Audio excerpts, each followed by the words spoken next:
বিসমিল্লাহির রহমানির রহিম। কোন ধরনের ভূমিকা ছাড়াই সরাসরি বক্তব্য যাচ্ছি। আজকে যখন আমরা এই জায়গায় এসে দাঁড়িয়েছি, সহস্রাধিক শহীদের রক্তে ভেজা গালিচা মারিয়ে তিনি লন্ডন টু ঢাকার ব্যাক ফ্লাইট ধরলেন।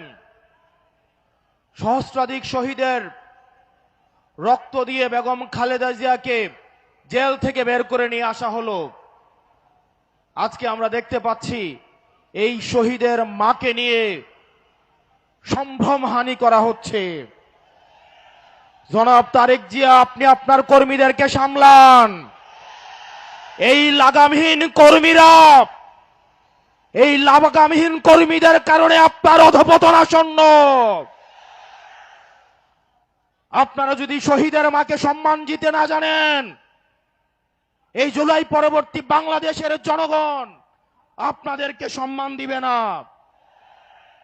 প্রিয় লাকসামবাসী, খুব কম কথায় কয়েকটা কাজ আপনাদেরকে দিয়ে যাব।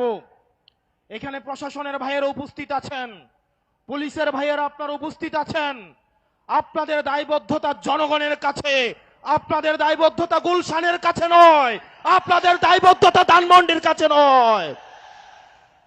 অত্যন্ত পরিতাপের বিষয়, আজকে পুলিশ সদস্যরা এখানে যারা আছেন, আইন শৃঙ্খলা বাহিনী আপনারা যেখানে আছেন, অতীতে আপনাদেরকে ব্যবহার করে আপনাদের ঊর্ধ্বতন কর্মকর্তারা তাদের পদ পদবি বাড়িয়ে নিয়েছিল, আপনাদেরকে ব্যবহার করেছে। আল্লাহর দোহাই লাগে, উপরে আল্লাহ নিচে জমিন, নিজেকে আর ব্যবহৃত দিয়েন না। আপনারা ন্যায়ের পক্ষে থাকেন, ইনসাফের পক্ষে থাকেন।